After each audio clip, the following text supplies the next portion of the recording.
네, 반갑습니다. 너하라 TV를 시청하고 계시는 애국 국민 여러분, 또 나라와 민족을 위해 깨어 기도하고 계시는 애국 성도 여러분, 지금부터 51번째 정광훈 목사님의 옥중서신을 전해드리도록 하겠습니다.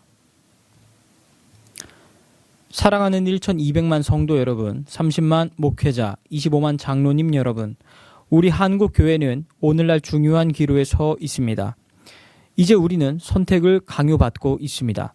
정치가들에게 속아 공산주의 개헌, 내각제 개헌 세력을 따라가서 나라와 교회는 해체되고 남은 생의 고통의 세상을 살든지, 아니면 교회가 일어나 나라와 교회를 바로 세우고 예수한국 복음 통일로 가든지 선택해야 할 것입니다.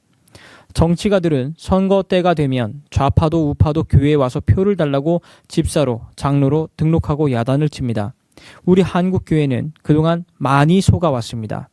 이제 우리는 역사의 교훈을 받아야 합니다. 해방 후 북한은 공산주의, 남한은 자유민주주의가 된 것은 그 당시 기독교인들의 선택의 결과입니다. 1945년 8월 15일 해방이 되자 먼저 북한에 김일성이가 들어와 기독교를 회유했습니다. 김일성의 외삼촌 강양욱이라는 가짜 목사를 앞세워 북한의 최고의 부흥사인 김익두 목사를 포섭했습니다. 김익두 목사는 북한 교회를 대표하는 지도자로서 일제 신사참배는 이겼으나 김일성에게 속아서 북한을 김일성에게 넘겨주는 실수를 하게 되었습니다. 그 후 일사 후퇴 때 결국 순교 당하셨습니다. 강양욱 목사와 함께 김일성의 손을 잡고 김일성 장군은 하나님께서 보내주신 최고의 지도자라고 북한 전역을 돌며 선전하게 되자 철없는 성도들은 속아서 김일성에게 넘어가게 되었습니다.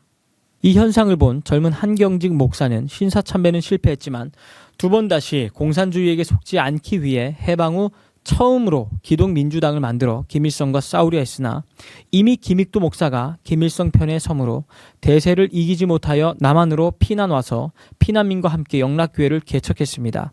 김일성을 피하여 왔던 한경직 목사님에게는 또 하나의 대적이 기다리고 있었습니다. 그것은 남로당의 총수인 박헌영이가 9월 6일 날 조선인민공화국을 선포했기 때문입니다. 그때 이승만과 김구는 귀국하기 전이었습니다. 한경직 목사는 다시 박헌영을 대적하기 위해 북한에서 김일성에게 쫓겨 내려온 기독교인들을 중심으로 기독사회당을 만들어 함께 피난 온 오제도 장로님을 앞세워 박헌영과 맞서게 되었습니다. 기독교인들과 더불어 오제도 특별검사를 통하여 박헌영을 북한으로 쫓아버림으로 대한민국과 한국교회를 지켜냈던 것입니다.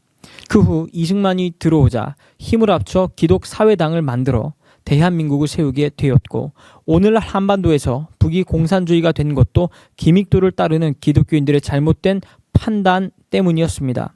남한이 자유대한민국이 된 것도 북한에서 내려온 기독교인들의 현명한 판단의 결과입니다. 그러나 대한민국을 세운 주체 중의 주체인 북한에서 피난 온 기독교인 1세대는 하늘나라를 가게 되었고, 그들의 후손들은 부모님의 정신을 이어받지 못했기 때문에 오늘날 나라가 무너지고 교회가 사회주의 밑으로 들어가는 것을 보고도 아무 반응 없이 지내고 있습니다. 이제 1200만의 한국교회가 일어나야 합니다. 두고 보십시오. 이대로 가면 반드시 나라와 교회가 망할 것입니다. 저는 한기총 대표회장으로서 이것을 정리하고자 감옥에 와 있습니다. 한국교회는 역사의 교훈을 받아 한경직 목사의 길을 따라야 하는 것입니다. 한국교회가 잠에서 깨어나야 합니다. 아니면 누가 나라를 바로 세우겠습니까? 여당은 사회주의 개헌, 야당은 내각제 개헌하겠다 하니 둘 다 반드시 나라를 망하게 할 것입니다. 저에게 돌을 던지는 자들이여, 여러분들이 저에게 돌을 던지려면 첫째, 성경을 저만큼 읽으셨는지 묻고 싶습니다. 아니면 중지하십시오. 둘째, 저보다 기도를 더 많이 하시나요?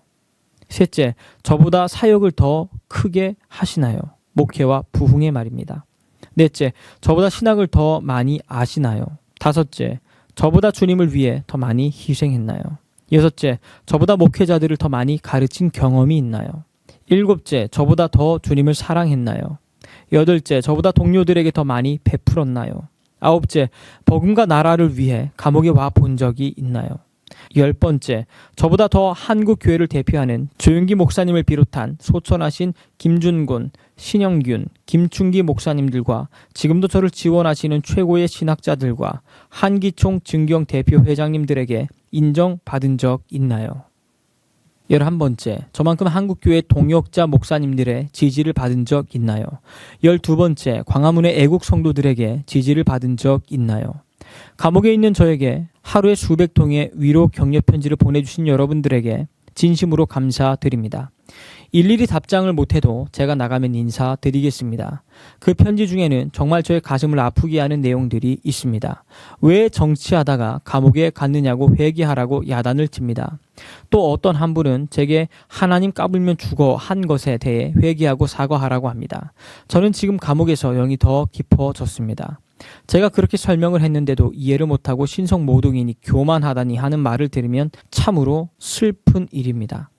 그런 것도 아니지만 제가 설령 실수했다 할지라도 감옥에 있는 저에게 그렇게 돌을 던진다면 과연 당신들의 행위에 주님이 동의하실까요? 저를 보고 정죄하고 비판하는 목사님들을 보면 마치 욥기서를 보는 것 같습니다. 욥의 3명의 친구가 끊임없이 와서 욥을 괴롭힘에 원인 없이 너가 그렇게 되었겠냐고 정죄했으나 하나님은 최후의 욥의 편에 있었습니다. 그렇지 않다면 저에 대한 공격을 멈추시고 기도해 보시기를 바랍니다. 이 시대의 욥의 세 친구가 되지 않기를 바랍니다. 제가 회개 안 하면 돕지 않겠다 하시는데 저를 돕는 것이 저 때문인가요? 주님과 나라 때문인가요? 정신 차리십시오.